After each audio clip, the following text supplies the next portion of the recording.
사랑의 하나님, 우리에게 복된 주일을 허락하시어 주시니 감사합니다.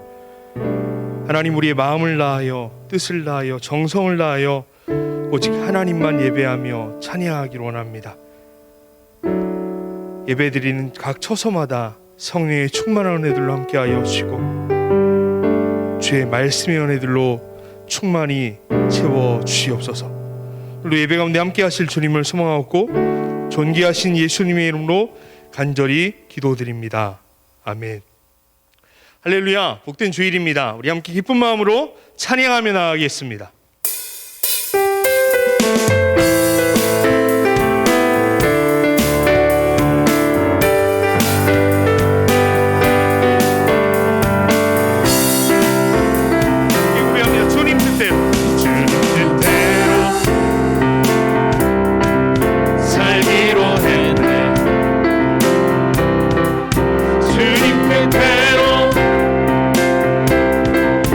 살기로 했네.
크시고 거룩하신 나의 하나님 아버지, 하나님의 은혜와 사랑을 감사합니다. 지난 한 해가 보내고 또한 새해를 맞이하여 개개인의 마음속에 온전 꿈과 계획을 가지고 또한 한 해를 시작합니다. 하나님, 저희들의 삶을 지켜주시고 저희들의 모든 것을 주님께서 주관해 주시고 인간의 모든 것을 계획한다 할지라도 그 걸음을 인도하시며 그를 성취하신 분은 여호와 이레 하나님이라는 사실을 다시 한번 깨달으면서 하나님을 앞에 좀 더 가까이 가는 성숙한 신앙인이 될 수 있도록 지켜주시옵소서. 지난 한 해 모든 죄를 용서해 주시고 일주일 시헌제를 모든 죄를 용서해 주시고 다시 한번 우리 술초로 정결케 하여 주시고 예수 그리스도의 보혈의 공로로 깨끗하게 다시 한번 정결함을 받는 귀한 시간 되게 하여 주시옵소서. 이 나라와 이 민족을 하나님께서 지금까지 사랑해 주시고 인도하신 하나님 아버지, 위정자들에게 하나님이여 지혜를 주시옵소서. 위정자들에게 그의 마음속에 하나님을 무서워하는 마음이 생겨 하여 주시고 양심의 법도에 따라서 국민들의 목소리를 들을 수 있게 하여 주시길 원합니다. 그래서 바른 정치, 정말로 질서 있는 모든 것을 진행되게 해주시고 더군다나 이 코로나 때문에 코로나 핑계로 통하여서 예배가 장애가 되고 있사오니 하나님이여 지켜주시길 원합니다. 교회가 이 나라 이 민족의 예배가 살아나게 하여 주시옵소서. 삼천 예방 곳곳에 다시 한번 주일마다 하나님의 성물을 찬양하는 날에 알 수 있게 임할 수 있도록 하나님께서 지켜주시고 인도하여 주시옵소서. 하나님, 우리 교민제들을 하나님께서 지금까지 사랑해 주시고 날마다 지켜주신 하나님, 하나님의 마음에 합한 교회로서 날마다 발돋움치면서 성장하나란 효민재단이 되게 하여 주시옵소서. 효민재단에 소속된 모든 성도들이 마음이 하나가 되며 뜻이 하나가 되어서 교회를 사랑하는 마음이 불붙듯이 일어나게 도와주시고 그들의 마음속에 예배가 살아나게 도와주시고 무시로 성령 안에서 날마다 기도하는 기도의 삶이 되게 하여 주시길 원합니다. 그래서 올 한 해는 우리 효민에 속될 모든 성도들이 정말로 성숙한 신앙인으로서 정말로 하나님의 마음에 합한 삶으로서 모든 계획한 것이 그리스도인다운 삶을 살아갈 수 있는 효민재단의 성도들이 되게 하여 주시옵소서. 이 시간에 귀한 목사님께서 말씀 들고 성단 위에 서사오니 인간의 모습은 가려주시고 오로지 말씀만 독시하는 시간이 되게 하여 주시길 원합니다. 그 말씀을 받을 때에, 그 말씀을 전가할 때에 오늘 또 하나님의 교회에서 예배를 못하고 영상으로 통하여 각각 가정마다 예배드릴 때에 같은 동일한 은혜와 같은 성령의 충만함을 이루어 나올 수 있는 귀한 시간 되게 하여 주시길 원합니다. 오늘 또 예배를 해서 이 모양 저 모양으로 주어진 사명 감당하는 분들에게 하나님께서 복을 덧입혀 주시고 올 한 해는 물권과 인권과 영권을 하나님께서 허락하여 주시어서 풍요로운 삶이 지속하여 주시옵소서. 오늘 또 저희들을 사랑해 주시고 저희들을 날마다 인도해 주신 예수 그리스도의 이름으로 기도드리옵나이다. 아멘.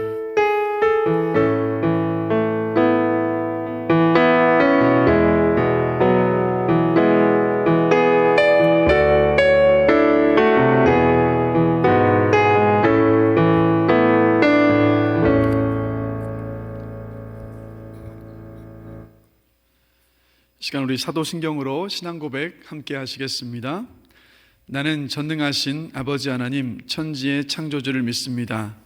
나는 그의 유일하신 아들 우리 주 예수 그리스도를 믿습니다. 그는 성령으로 잉태되어 동정녀 마리아에게서 나시고 본디오 빌라도에게 고난을 받아 십자가에 못 박혀 죽으시고 장사된 지 사흘 만에 죽은 자 가운데서 다시 살아나셨으며 하늘에 오르시어 전능하신 아버지 하나님 우편에 앉아 계시다가 거기로부터 살아있는 자와 죽은 자를 심판하러 오십니다. 나는 성령을 믿으며 거룩한 공교회와 성도의 교제와 몸의 부활과 영생을 믿습니다. 아멘. 교회 소식 잠시 전하겠습니다.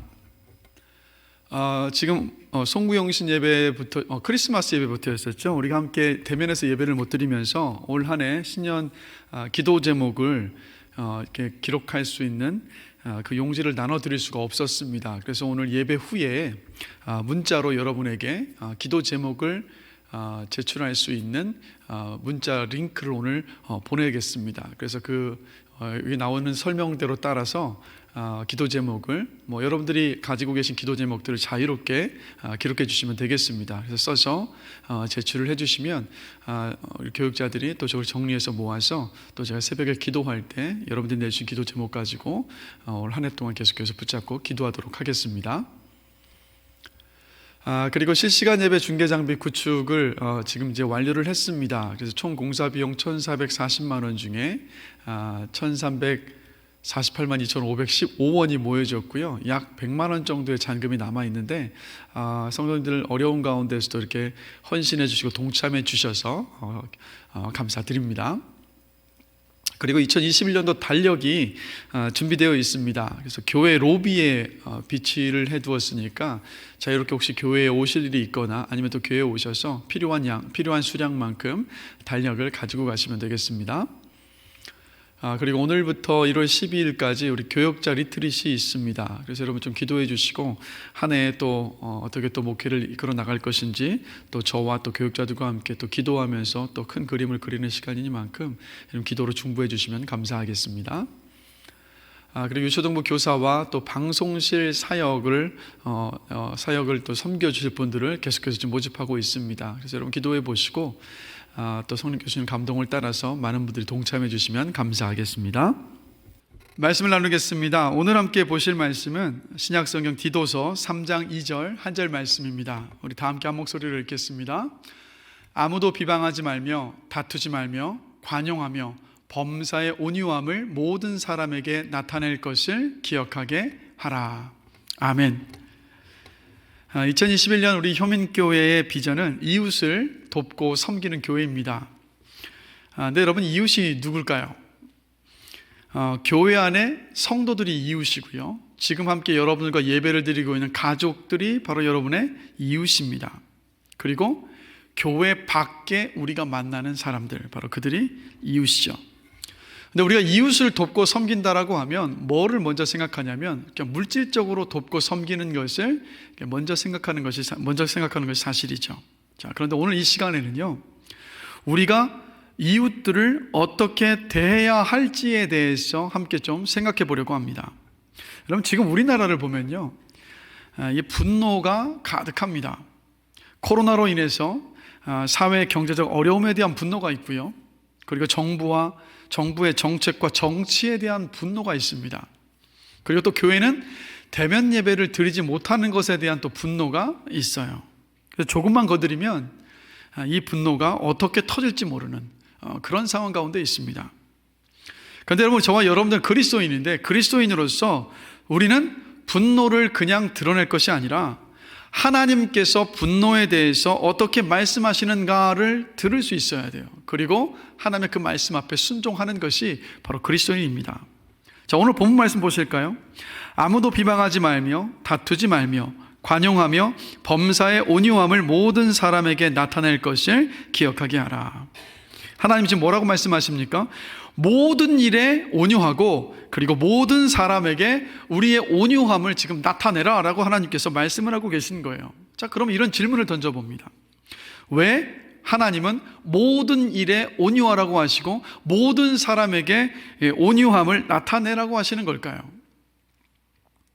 예수님께서 마태복음 11장 29절에서 나는 마음이 온유하고 겸손하니 나의 멍에를 메고 내게 와서 배워라 라고 예수님께서 말씀을 하셨습니다. 여러분, 온유함이라는 것은 바로 예수님의 성품입니다. 온유함은 성령의 열매예요. 그래서 온유함은 예수님을 닮는 것입니다. 그래서 여러분, 온유함이라는 것은 가장 그리스도인다운 태도이고 모습이라는 거죠. 그래서 우리가 막 공격적인 태도를 버리고 온유함을 보일 때 여러분 우리의 이웃들에게 이 세상에 진짜 예수님의 모습을 여러분 보여줄 수 있습니다. 그럼 여러분 온유함이라는 것이 도대체 뭘까요? 이 온유하다라는 말을 성경의 그 헬라어로 보면 유순하고 온화하고 부드럽다라는 뜻입니다.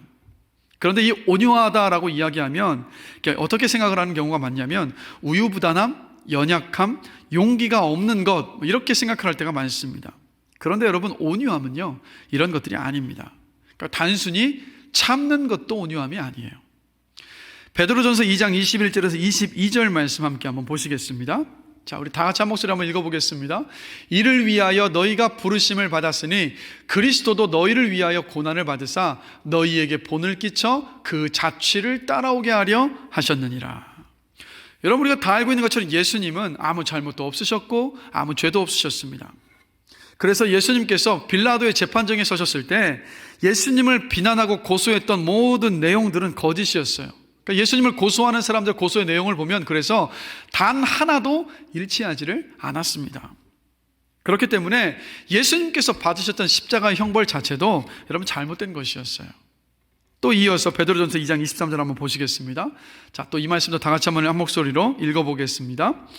예수께서 욕을 당하실 때 맞대어 욕하지 아니하시고 고난을 당하실 때 위협하지 아니하시고 오직 공의로 심판하시는 이에게 부탁하시며. 여러분 예수님은 사람들의 거짓과 또 비방과 조롱과 폭력에 그냥 똑같이 반응하지 않으셨어요. 똑같이 대응하지도 않으셨습니다. 예수님은 그 모든 불의한 상황들을 뒤집어 엎으실 만한 능력도 있으셨고 권세도 있으셨습니다. 그러나 우리 예수님 그렇게 하지 않으셨어요. 바로 여러분 이게 예수님의 온유함입니다. 그래서 여러분 온유함이라는 것은 절대 무기력함이 아니에요. 비겁한 것도 아닙니다. 우유부단함도 절대로 아니에요. 자신감이 없는 것도 아닙니다. 온유함이라는 것은 뭐냐? 자기의 마음을 다스리는 것, 자기의 마음을 다스려서 온유하고 유순하고 부드러운 모습과 태도를 드러내는 것, 바로 이것이 바로 여러분 온유함이에요. 그래서 여러분 온유함의 반대말이 뭔지 아십니까? 바로 우리의 마음을 다스리지 못해서 드러나는 분노와 불평과 시기와 비방과 성급함이에요. 그래서 여러분 이 온유함이라는 것은 그리스도인인 저와 여러분에게 이 선택사항이 아닙니다. 옵션이 아니에요. 야고보서 1장 21절을 보면 마음에 심어진 말씀을 온유함으로 받으라 라고 말씀하고 있습니다. 우리가 온유하지 않고서는 여러분 하나님의 말씀을 받아들일 수가 없어요. 또 베드로전서 3장 15절입니다. 너희 속에 있는 소망에 관한 이유를 묻는 자에게는 대답할 것을 항상 준비하되 온유와 두려움으로 하고. 온유함이 없이는 복음을 전할 수가 없습니다. 또 베드로전서 3장 4절을 보면 하나님을 영화롭게 하기를 원한다면 외모에 신경 쓰지 말고 온유함으로 속을 단장하라라고 말씀하고 있는 모습을 봐요. 여러분 하나님께 영광 돌리기를 원하십니까? 그러한 삶의 목적을 가지고 계십니까? 무엇이 하나님께 영광이 되냐면 우리가 온유함으로 우리의 이웃들을 대할 때 바로 그 온유함이 하나님께 영광이 됩니다. 그렇기 때문에 여러분 온유함이라는 것은 다시 한번 말씀드려요. 그냥 다른 온유함은 해도 되고 말아도 되는 것이 아니라 온유함이라는 것은 그리스도인 저와 여러분에게 선택사항이 아니라 반드시 우리 안에서 드러나야 할 모습이라는 겁니다. 그렇다면 우리가 생각해 봐야 될 것은 우리도 온유하기를 바라는데 우리의 온유함을 방해하는 가장 큰 적이 무엇인가라는 거예요. 여러분 무엇일까요? 무엇이 우리가 온유함을 방해할까요? 바로 우리의 감정입니다. 우리 안에 끓어오르는 미움과 시기, 질투, 불평, 분노의 감정. 여러분 이런 감정들에 우리가 사로잡혀 버리면 온유함이 사라져 버려요. 그러면 여러분 언제 온유함을 방해하는 이런 감정들이 우리 안에 이렇게 막 솟구쳐 오를까요? 우리 두 가지로 한번 생각해 볼 수가 있는데 첫 번째는 뭐냐면 하나님께서 하시는 일이 내 안에서 용납되지 않을 때입니다. 민수기 12장 1절에서 3절 말씀을 함께 보시겠습니다. 모세가 구스 여자를 취하였더니 그 구스 여자를 취하였으므로 미리암과 아론이 모세를 비방하니라. 그들이 이르되 여호와께서 모세와만 말씀하셨느냐 우리와도 말씀하지 아니하셨느냐 하매 여호와께서 이 말을 들으셨더라. 이 사람 모세는 온유함이 지면의 모든 사람보다 더하더라. 자, 이 함께 읽은 이 말씀을 보면요, 미리암과 아론이 누구냐? 모세의 친누나이고 친형입니다. 근데 이 친누나와 친형이 모세를 비방하고 있는 거예요. 자, 그 이유가 뭐냐? 구스 여자를 취한 것 때문이었습니다. 여기서 말하는 구스는요, 미디안 땅의 구스 지역을 말합니다. 그래서 모세가 미디안 여인이었던 십보라와 결혼한 문제에 대해서 지금 모세의 친누나인 미리암과 친형인 아론이 비방하고 있는 거예요. 비방하면서 지금 나서고 있는 거예요. 그런데 여러분, 모세가 십보라와 언제 만났습니까? 40세의 나이에 이집트에서 탈출을 해서 도망쳐 나와서 미디안 광야로 숨어갔을 그때 거기에서 이 십보라를 만나서 결혼을 했어요. 벌써 40년도 더 지난 일인 겁니다. 그러니까 이제 와서 이방 여인이었던 미디안 여인이었던 십보라와 결혼을 해서 가정을 이루었다라고 비방한다는 것이 여러분, 이게 맞지 않는 상황인 겁니다. 그렇다면 뭐겠습니까? 다른 이유가 있는 거예요. 다른 이유가. 자, 어떤 다른 이유였느냐? 2절을 보시면 됩니다. 2절에서 이렇게 이들이 말합니다. 그들이 이르되 여호와께서 모세와만 말씀하셨느냐? 우리와도 말씀하지 아니하셨느냐? 하메라고 지금 말하고 있습니다. 이게 진짜 이유예요. 그러면 이 미리암과 아론의 이 말을 이해하려면 민수기 11장 25절에서 29절을 한번 봐야 됩니다. 자, 함께 말씀 한번 보시겠습니다. 여호와께서 구름 가운데 강림하사 모세에게 말씀하시고 그에게 임한 영을 70장로에게도 임하게 하시니 영이 임하신 때에 그들이 예언을 하다가 다시는 하지 아니하였더라. 그 기명된 자 중 엘다시라 하는 자와 메다시라 하는 자 두 사람이 진영에 머물고 장막에 나아가지 아니하였으니 그들에게도 영이 임하였으므로 진영에서 예언한지라. 한 소년이 달려와서 모세에게 전하여 이르되 엘닷과 메닷이 진중에서 예언하나이다 하매 택한 자 중 한 사람 곧 모세를 섬기는 눈의 아들 여호수아가 말하여 이르되 내 주 모세여 그들을 말리소서. 모세가 그에게 이르되 내가 나를 두고 시기하느냐? 여호와께서 그의 영을 그의 모든 백성에게 주사 다 선지자가 되게 하시기를 원하노라. 자, 지금 함께 읽은 이 말씀을 보시면, 특별히 25절을 보시면 하나님께서는요, 모세하고만 대화하셨던 것이 아니에요. 자, 25절에서 70인의 장로와 하나님께서 대화하셨습니다. 26절을 보시면 엘닷과 메닷과도 대화를 하셨죠. 그리고 출애굽기 5장 1절을 보면 아론과 미리암과도 우리 하나님은 대화하셨던 거예요. 자, 그런데 하나님께서 어느 시점부터 모세하고만 대화하기를 시작하셨던 겁니다. 그러니까 하나님께서 모세하고만 대화하기 시작하셨던 이 일이 미리암과 아론의 마음에 들지 않았던 거예요. 그래서 화가 났던 거예요. 그래서 직접 그들의 화가 난 마음을 표현할 수는 없으니까 먼저 핑계거리를 찾은 겁니다. 왜 미디안 여인과 결혼을 했느냐고, 그 일을 핑계로 삼아서, 구실을 삼아서 먼저 이 이야기를 꺼낸 거예요. 그래서 여러분, 하나님께서 하시는 일이 저와 여러분 안에서 용납이 되지 않을 때 그때 화가 나요. 우리 안에 온유함이 깨져버립니다. 그래서 우리가 가장 온유해질 때는 언제냐면 바로 하나님께서 하시는 모든 일들을 수긍하고 인정할 때, 그때 우리가 온유할 수 있어요. 자, 그러면 여러분, 이 함께 읽은 민수기 12장 이 본문 속에서 미리암과 아론이 모세하고만 하나님께서 대화하시는 것에 화가 나서 모세에게 반기를 들었습니다. 그런데 여러분, 모세는 어떻게 반응했을까요? 여러분, 모세는 분노와 화냄으로 응대하지를 않았어요. 반응하지를 않았습니다. 자, 민수기 12장 3절을 보면 모세에 대해서 이렇게 말씀하고 있습니다. 이 사람 모세는 온유함이 지면의 모든 사람보다 더하더라. 친누나와 친형이 자신을 비방할 때 온유함으로 모세가 대했던 모습을 봅니다. 여러분, 만약 여러분의 동생이 여러분에게 아니면 동생이 됐든 형이 됐든 누나가 됐든 여러분에게 반기를 들면서 막 대들 때 여러분 어떻게 반응하시겠습니까? 저는 만약에 제 동생이 저에게 막 반기를 들고 대들면요, 어디 이게 지금 형 앞에서라고 이 화를 낼 것 같아요. 근데 모세는 그렇지 않았다라는 거예요. 그러면 우리가 질문을 던져보는 것은 도대체 모세는 이러한 상황 속에서 어떻게 온유함을 보일 수 있었느냐라는 겁니다. 민수기 12장 2절의 하반절을 보면 이렇게 지금 말씀을 기록하고 있습니다. 여호와께서 이 말을 들으셨더라. 무엇을 듣고 계셨습니까? 미리암과 아론이 모세에게 하는 말을 하나님께서 듣고 계셨다라는 말씀이에요. 자, 그리고 민수기 12장 10절을 보실까요? 이렇게 기록합니다. 구름이 장막 위에서 떠나갔고 미리암은 나병에 걸려 눈과 같더라. 아론이 미리암을 본즉 나병에 걸렸는지라.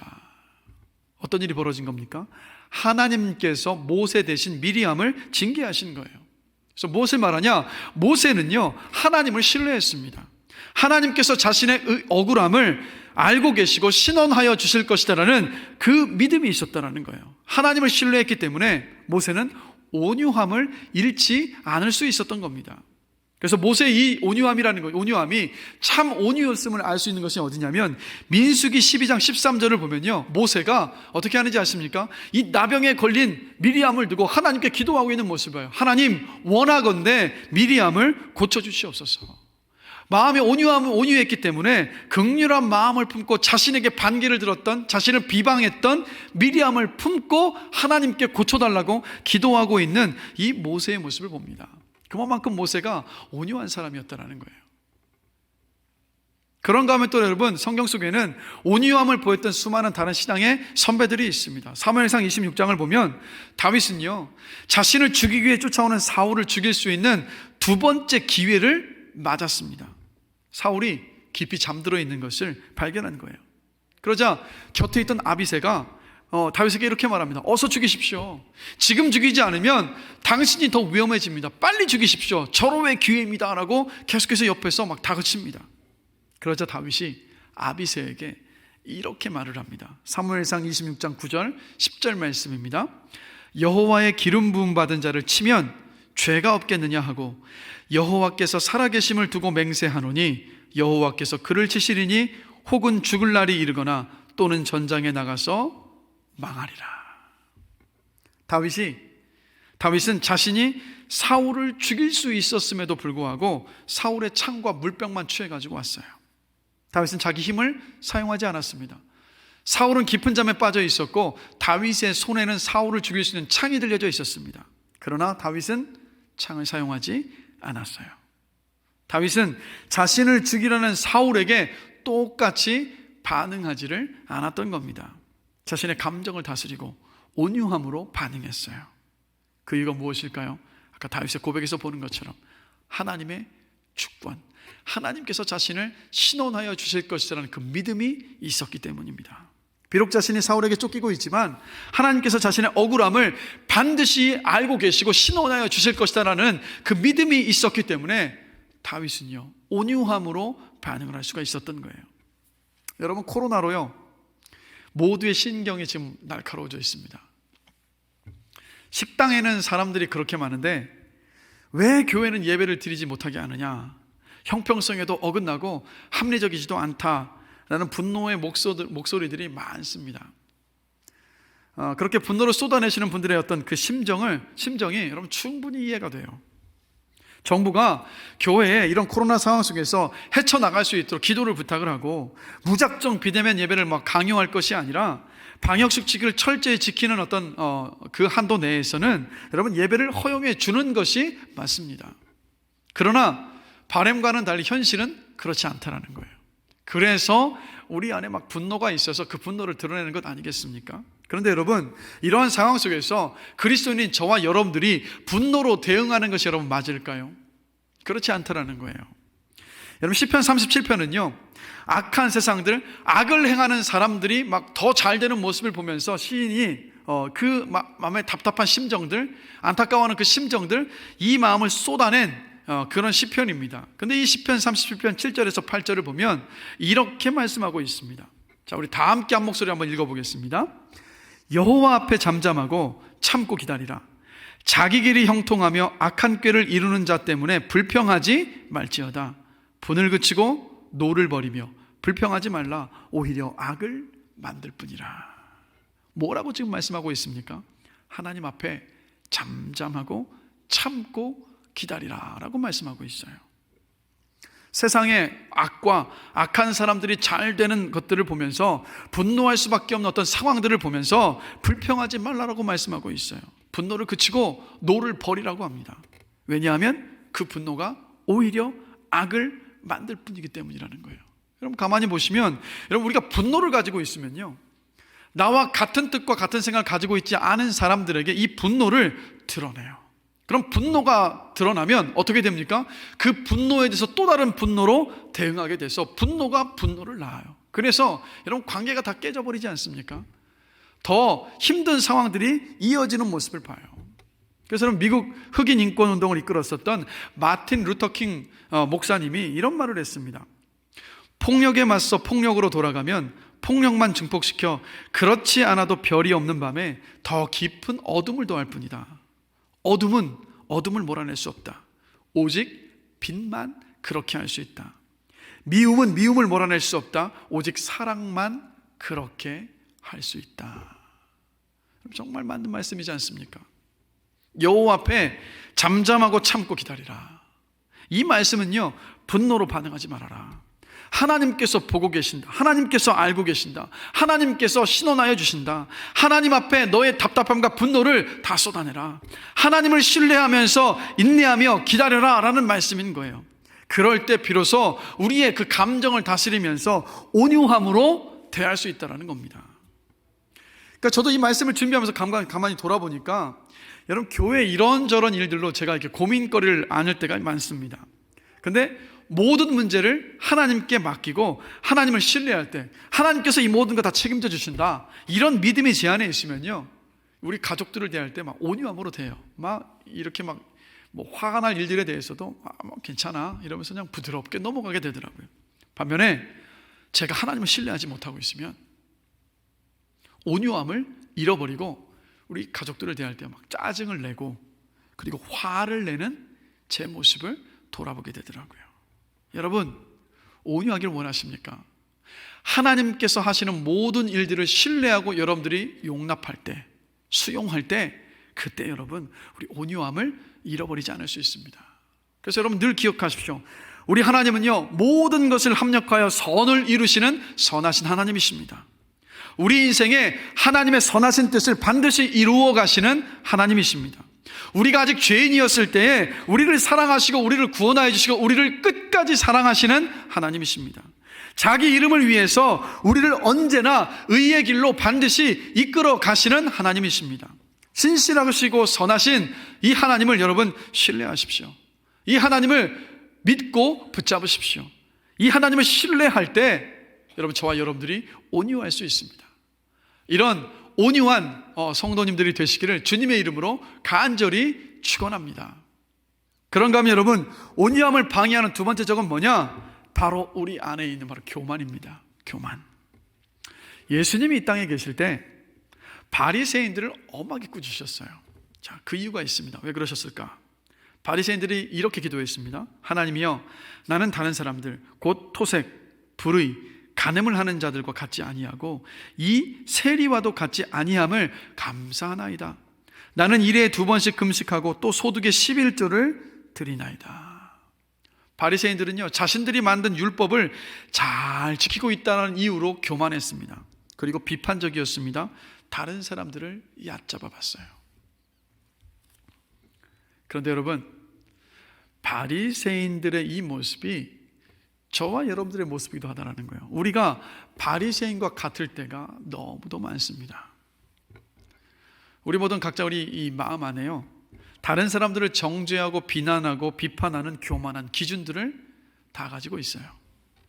이 기준들은 내 가치, 또 나의 옳음, 내 의, 그리고 우월감을 위해서 꼭 붙잡고 있는 무슨 주의, 뭐 이런 것들이에요. 그러니까 우리는 이것들을 기준으로 해서 남을 비판하고요, 판단하고요, 또 남들이 또 이런 자신들의 어떤 주의를 기준으로 해서 우리를 비판할 때 막 또 분노를 막 드러내게 합니다. 이런 것들이 뭡니까? 바로 파벌주의, 인종차별주의, 성차별주의, 민족주의, 보수주의, 진보주의, 계급주의, 웨슬리주의, 칼빈주의, 막 수많은 것들이 있어요. 여러분, 이런 기준을 가지고서는요, 이웃을 절대 온유함으로 대할 수가 없습니다. 심지어 가족까지도요. 판단하고 정죄하고 비난하고 비판할 수밖에 없어요. 그런데 여러분, 온유하신 예수님은 사람을 대하실 때 이런 것으로 사람의 가치를 평가하지도 않으셨고 판단하지도 않으셨어요.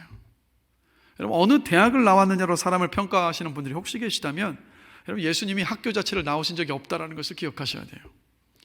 직업으로 사람의 가치를 평가하시는 분들이 계시다면 예수님께서 목 쓰셨다는 것을 기억하셔야 돼요. 사람의 외모로 판단하시는 분들이 혹시 계시다면 예수님이 흠모할 만한 어떤 것도 없는 외모를 가지고 계셨던 분이시라는 것을 여러분 기억하셔야 됩니다. 혹시 인기나 인맥을 기준으로 친구를 선택하고 계십니까? 그렇다면 예수님은요, 아무런 명성도 없으셨고 심지어 자기 백성과 가족들에게까지도 인정받지 못하신 분이시라는 것을 여러분 기억하셔야 돼요. 도리어 예수님은 주로 죄인들의 친구라고 불리셨습니다. 혹시 결혼 여부로 사람을 평가하시는 분들이 혹시 계십니까? 예수님께서 아내도 자녀도 없으셨다는 것을 여러분 기억하셔야 돼요. 허핑턴 포스트를 보면 교회에 대해서 이렇게 논하는 기사가 실렸었습니다. 교회들은 있는 모습 그대로 오세요라고 말하면서도 은연중에 잠깐 단 동성애자라면 힘듭니다라는 메시지를 보내고 있습니다. 그 외에도 옷차림이나 지지하는 정당, 예배 방식이 잘못되거나 우리와 인종이나 경제적 수준, 교육 수준, 문화적 가치가 다른 분은 사양합니다라는 무언의 메시지를 던지는 교회가 많습니다. 여러분, 한국 교회가 지금까지요, 교회 밖의 이웃을 돕는 것에 열심이었습니다. 분명히 잘한 일이고 귀한 일입니다. 그런데 여러분, 교회가 교회 밖에 있는 이웃들이 누구라도 올 수 있는 곳인가? 라고 질문을 던져본다면 여러분 어떻게 답하시겠습니까? 이 질문을 던져보면 교회는요, 밖에 있는 이웃들 누구라도 올 수 있는 그런 곳이 아니에요. 이미 그냥 제가 볼 때는 그들만의 리그가 되어버린 지 오래인 것 같습니다. 그 이유는 뭡니까? 우리가 가지고 있는 교만한 기준들 때문에 우리가 온유함으로 우리의 이웃들을 대하고 있지 못하기 때문이라는 거예요. 여러분, 우리가 다른 사람들보다 나은 것이 무엇입니까? 여러분, 예수님의 눈에는 우리가 어떻게 보이실까요? 예수님의 눈에는 모두가 똑같습니다. 모두가 예수님의 사랑과 은혜로 구원을 받아야 할 죄인이에요. 저와 여러분들도 구원받은, 용서받은 죄인이라는 겁니다. 요즘 우리나라가 정인이 사건으로 시끄럽습니다. 막 교계에도요, 이 사건으로 인해서 반성과 자성의 목소리가 너무도 많아요. 그래서 이 사건을 보면서 정인이를 죽게 한 그 양부모에 대해서 모두가 분노를 다 쏟아내고 있습니다. 이유가 뭡니까? 그리스도인답지 않은 삶, 그리스도인이라고 이야기는 했지만 위선적인 그들의 삶, 이렇게 끔찍한 일을 벌였었던 그들의 삶의 모습 때문이지 않겠습니까? 그런데 여러분, 비방하고 비난하고 있고 분노를 드러내고 있지만 우리 자신을 한번 돌아볼 수 있기를 원해요. 우리도 우리가 고백하는 신앙과 믿음에 완벽히 일치하지 않는 삶을 살고 있지 못하는 위선자들 아닙니까? 위선적인 삶을 살고 있지 않습니까? 라브리 공동체를 만든 프랜시스 셰퍼가 이런 말을 했습니다. 우리 모두가 자신이 하는 모든 말을 녹음하는 녹음기를 목에 달고 살아야 한다면 모두가 평생 숨어서 살 것이다. 정말 맞는 말이지 않습니까? 오늘 제가 여러분 앞에서 온라인을 통해서 말씀을 전하고 있지만 저를 보시면 여러분들이 생각하실 때 한 주 동안 목사님 말씀대로 말씀에 순종하면서 사셨구나, 여러분 그렇게 생각하실 거예요. 저도 그렇게 되기를 원합니다. 그런데 여러분, 만약에 24시간 동안 저와 함께 밀착해서 동행하셔서 하루를 사신다면요, 제가 장담컨대 저에게 실망하시고 실족하실 분들 너무 많이 계실 거예요. 우리 모두요, 우리 스스로가 위선자라는 것을 너무도 잘 압니다. 그래서 여러분, 저는 설교를 할 때마다 이렇게 기도가 나와요. 하나님, 오늘 전하는 이 말씀대로 제가 살게 하여 주십시오. 살지도 못하면서 말씀만 전하는 위선자가 되고 싶지 않습니다. 하나님, 저를 불쌍히 여겨 주십시오라고 기도하게 돼요. 여러분, 그러나 감사하고 놀라운 것은 뭡니까? 이런 우리를요, 우리가 아직 죄인이었을 때 예수님께서 사랑하셔서 십자가를 지시고 죽으셨어요. 우리가 받아야 할 죄의 심판을 우리 예수님께서 대신 받으셨습니다. 우리를 구원해 주셨어요. 그리고 부활하셔서 저와 여러분에게 하나님의 자녀가 되는 권세를 주셨습니다. 지금도 여전히 우리는 위선자와 같은 삶을 살아가고 있지만, 그러나 주님은 지금도 우리를 포기하지 않으시고 우리를 끝까지 사랑하고 계시다라는 거예요. 그래서 여러분, 오직 예수님만이 우리가 온유함으로 사람을 대하게 만드는 이유이고 원동력이라는 겁니다. 그래서 여러분, 그렇기 때문에 집에서 가족과 부딪히실 때, 직장에서 동료들과 충돌할 때, SNS에서 악플 공격을 당할 때, 자녀가 말을 듣지 않을 때, 신앙이나 인종, 사회 계급 등의 이유로 거부를 당할 때, 또 세대나 경제적인 상황, 또 혹은 문화가 다른 사람들에게 오해를 받을 때, 우리는 예수님처럼 온유함으로 반응을 해야 되고 온유함으로 반응할 수 있어요. 왜냐하면 우리가 최악의 모습을 보일 때도 예수님께서 사랑해 주셨기 때문에 우리도 최악의 모습을 보이는 다른 사람들을 사랑할 수 있습니다. 예수님께서 우리의 모든 잘못을 용서하여 주셨기 때문에 우리도 우리에게 잘못한 사람을 용서할 수 있어요. 예수님께서 우리의 더럽고 악한 행동에 형벌과 거부 대신에 온유함으로 우리를 품어주셨기 때문에 우리도 더럽고 악하게 구는 사람들에게 온유한 답을, 온유함으로 그들을 품을 수 있습니다. 예수님께서 우리가 지금의 수준까지 성숙해지기를 기다려 주셨기 때문에 바라는 대로 행동하지도 못하고 신앙적으로 미성숙한 우리의 자녀들을, 여러분, 우리도 역시 온유함으로 인내하며 기다려줄 수 있어요. 예수님께서 우리에게 베풀어진 사랑과 은혜, 그 온유함으로 인해서 이웃을 온유함으로 대할 수 있는 저와 여러분들 모두가 되기를 주님의 이름으로 간절히 축원합니다. 그래서 여러분, 제가 지금 4가지 질문을 여러분께 드릴게요. 지금 내가 온유한가 온유하지 못한가를 점검해 볼 수 있는 4가지 질문입니다. 여러분, 우리 솔직하게 한번 답해 보셨으면 좋겠어요. 자, 첫 번째입니다. 나는 자제력을 보이고 있는가? 하나님의 이름이 더럽혀질 때만 화를 내거나 반응하거나 응수하고 있는가? 온유한 사람은요, 하나님의 이름이 더럽혀질 때만 화를 내고 반응하거나 응수합니다. 자, 두 번째 질문입니다. 하나님의 말씀에 언제나 겸손히 순종하는가? 온유하다면 그렇게 합니다. 세 번째 질문입니다. 나는 언제나 화평케 하는 존재인가? 온유함은 용서하고 회복시킵니다. 네 번째 질문입니다. 비판을 잘 받아들이고 비판하는 사람들을 사랑하는가? 온유함은 그렇게 합니다. 자, 여러분 어떻습니까? 지금 온유하십니까? 온유함을 품고 계십니까? 자, 간절히 바라는 것은 저와 여러분들이요, 예수님처럼 온유함을 회복할 수 있는 귀한 은혜가 있기를 주님의 이름으로 간절히 기도합니다. 여러분, 다들 온유하기를 원하시죠? 온유한 사람들이 되기를 원하시죠? 가족들을 대할 때 온유하게 대하고 싶으시죠? 이웃들을 대하실 때도 예수님처럼 온유함으로 대하고 싶으시죠? 여러분, 우리가 온유하려면요, 용기도 필요하고요, 대가도 필요합니다. 예수님께서 온유함으로 우리를 대하신 것에는 십자가의 죽음이 포함되어 있기 때문이에요. 마태복음 10장 39절을 보면 예수님께서 이런 말씀을 하십니다. 함께 한번 읽겠습니다. 자기 목숨을 얻는 자는 잃을 것이요 나를 위하여 자기 목숨을 잃는 자는 얻으리라. 이 말씀이 어떤 뜻이냐면, 우리 안에 있는 자기의, 내 자아, 분노에 대해서 죽을 때 우리가 온유할 수 있다는 겁니다. 온유하면 여러분, 나도 살고 다른 사람도 살릴 수 있어요. 한번 생각해 보십시오. 여러분의 가정 안에서 여러분들이 가족 식구들을 대할 때 온유함으로 대한다고 한번 생각해 보십시오. 그 가정이 어떻겠습니까? 그럼 그 가정은요, 천국과도 같은 곳이 될 수밖에 없어요. 내가 온유하면 나도 살지만 다른 이웃들도 살립니다. 그런데 여러분, 내 의와 내 분노와 자아를 죽이는 이 일들까지도 예수님께서 십자가 위에서 이미 이루셨다는 거예요. 자, 갈라디아서 2장 20절 말씀 함께 보실까요? 우리가 암송했던 말씀이기도 한데, 자, 우리 힘차게 한번 믿음으로 한번 읽으면서 고백해 보겠습니다. 내가 그리스도와 함께 십자가에 못 박혔나니 그런즉 이제는 내가 사는 것이 아니요 오직 내 안에 그리스도께서 사시는 것이라. 이제 내가 육체 가운데 사는 것은 나를 사랑하사 나를 위하여 자기 자신을 버리신 하나님의 아들을 믿는 믿음 안에서 사는 것이라. 아멘. 우리의 옛사람, 옛 자아는 예수님과 함께 십자가에서 못 박혀 여러분 죽었습니다.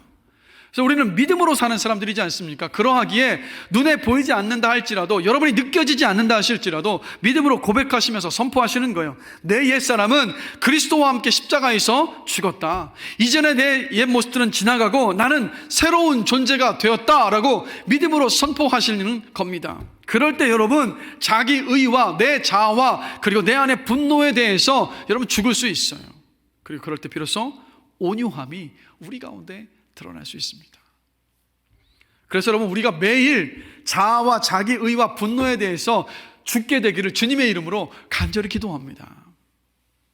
그리고 여러분, 또 한 가지 생각해야 될 것은 온유함은요, 성령의 열매입니다.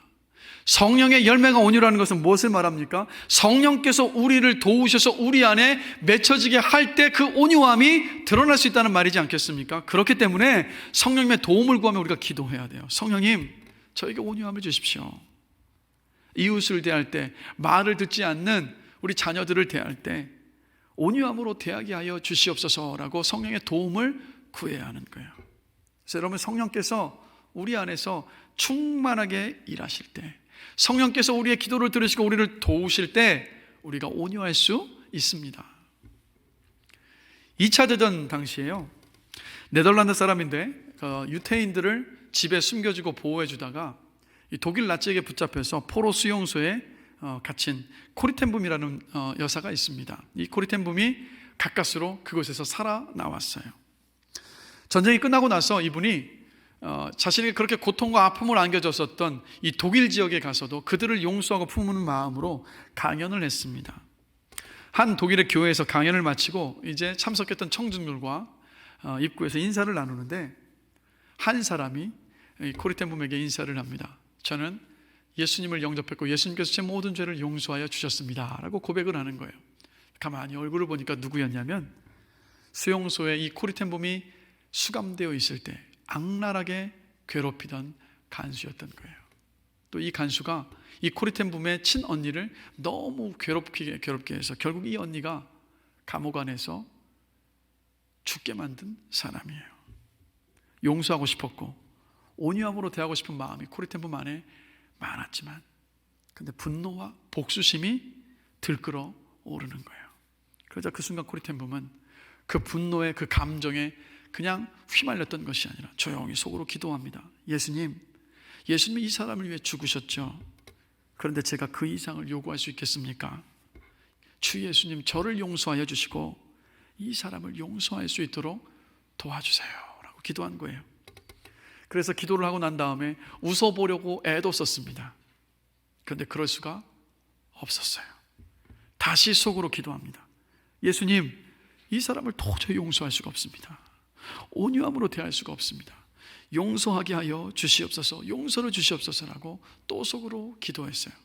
그 순간 코리텐붐이 간수의 손을 잡자 코리텐붐의 이 어깨에서 팔 그리고 손을 거쳐서 무엇인가가 흘러 그에게로 전해지는 것을 느낀 거예요.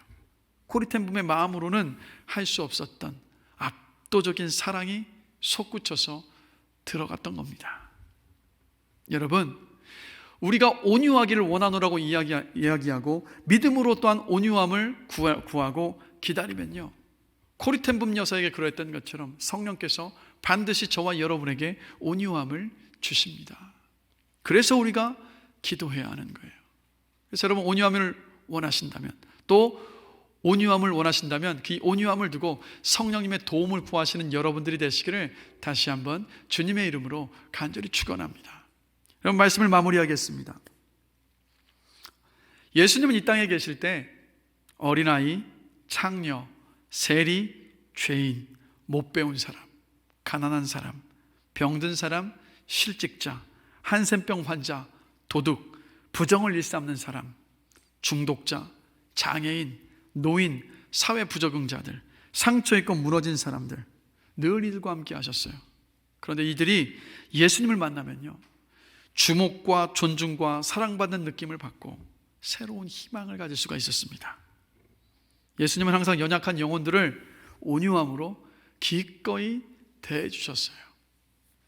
여러분, 하나님의 주권과 섭리를 신뢰하시면서 우리 모두 예수님께 온유함으로 용납받은 죄인임을 기억하시면서 예수님처럼 우리의 이웃들에게, 우리의 가족들에게 온유함으로 대할 수 있게 되기를 간절히 기도합니다.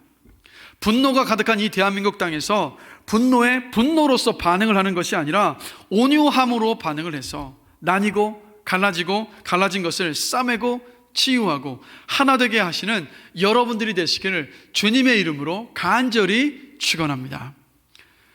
이 시간 우리 들었던 말씀을 생각하시면서 우리 함께 찬양하기를 원합니다. 우리 찬양을 부르실 때 이런 어떤 마음으로 이렇게 고백했으면 좋겠어요. 주님처럼 주님을 닮아서 주님을 위해서 온유함으로 답하는 삶을 살기를 원합니다. 내 안에 살고 계신 주님, 저를 도와주시옵소서. 우리 이 마음으로 함께 고백하며 찬양하시겠습니다.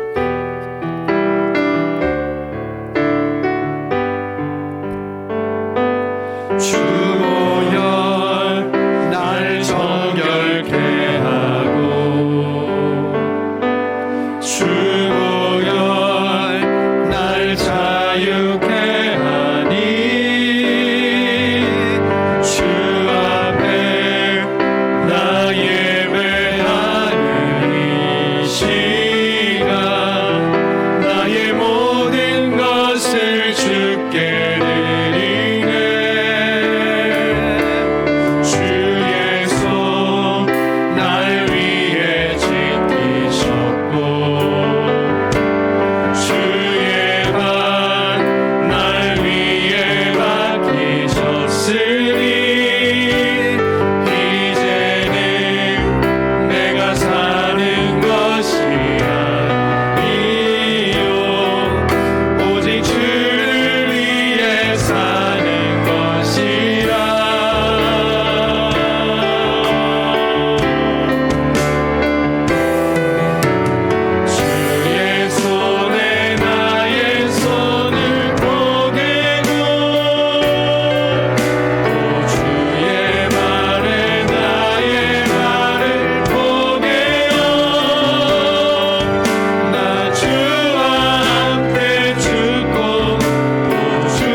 들었던 말씀을 생각하시면서 잠시 함께 기도하기를 원합니다.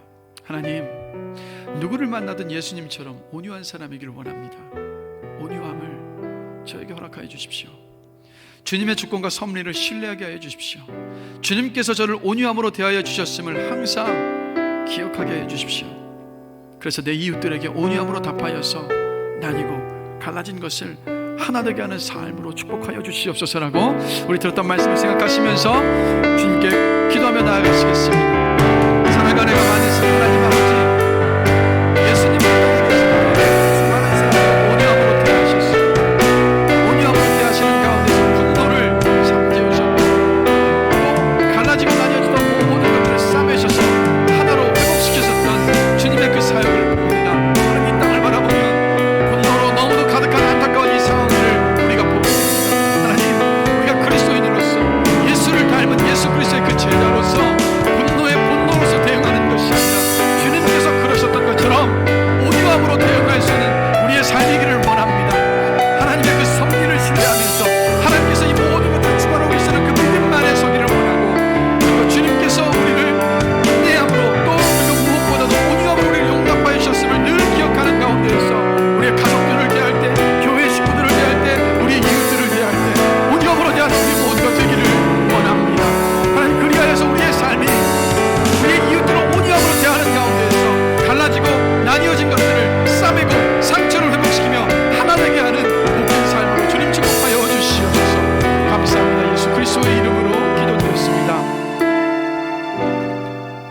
하나님 아버지, 상처 있고 무너진 사람들이 예수님을 만나면 주목과 존중과 사랑받는 느낌을 받고 새로운 희망을 가질 수 있었음을 우리가 말씀을 통해서 늘 발견합니다. 예수님은 항상 언제나 연약한 영혼들을 온유함으로 기꺼이 대해주셨습니다. 그리스도인으로서, 예수를 닮은 제자로서 우리가 우리 이웃들을 온유함으로 대하게 하여 주십시오. 주님의 주권과 섭리를 신뢰하게 하여 주십시오. 주님께서 우리를 온유함으로 대하여 주셨음을 항상 기억하게 하여 주시옵소서. 성령님, 우리 모두에게 온유함을 허락하여 주십시오. 그래서 이웃들을, 가족들을 온유하게 대하는 가운데에서 나뉘고 갈라지고 아프고 상처받은 것을 하나 되게 하는 복된 삶으로 주님 축복하여 주시옵소서. 감사합니다. 예수 그리스도의 이름으로 기도드렸습니다. 아멘.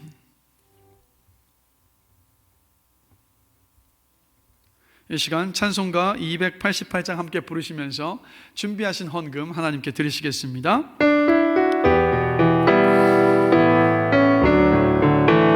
예수로 나의 구주 삼고 성령과 비로소 거듭나리. 이 세상에서 내 영혼이 하늘의 영광 누리도다. 이것이 나의 간증이요, 이것이 나의 찬송일세. 나 사는 동안 끊임없이 구주를 찬송하리로다.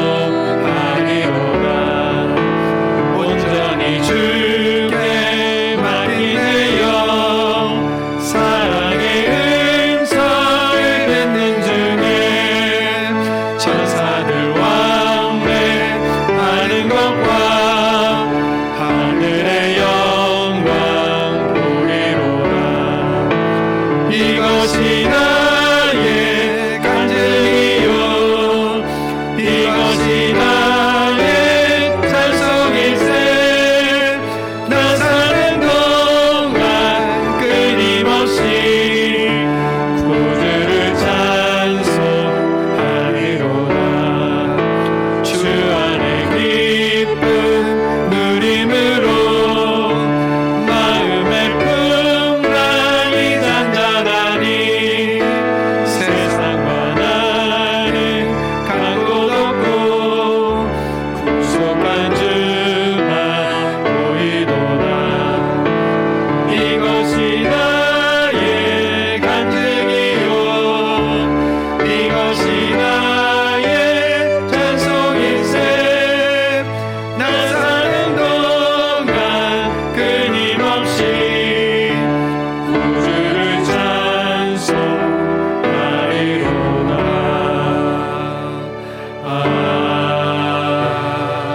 아멘. 우리 들으신 헌금 위해서 잠시 기도하겠습니다. 하나님 아버지, 이 시간 사랑하는 효민교회 성도들이 하나님의 인도하심과 보호하심에 감사하며 헌금을 드렸습니다. 나의 모든 것이 하나님께서 주신 것임을 이 시간 고백했습니다. 하나님, 사랑하는 효민교회 성도들이 물질을 쫓아가는 삶이 아니라 물질을 다스리는 삶으로 주님 축복하여 주시옵소서. 하나님께서 주신 물질을 복음과 하나님의 영광을 위해서, 그리고 이웃을 돕고 섬기는 곳에 기쁨으로 사용하게 하여 주십시오. 이 땅의 곳간에 재물을 채우는 어리석은 인생이 아니라 천국 곳간에 쌓는 아름다운 삶으로 주님 인도하여 주시기를 원합니다. 주님, 코로나로 재정적으로 어려움을 겪고 있는 성도들이 있습니다. 우리의 모든 필요를 풍성하게 채우시겠다 약속하신 하나님 아버지, 그 모든 쓸 것을, 모든 필요를 주님께서 채워 주실 줄로 믿습니다.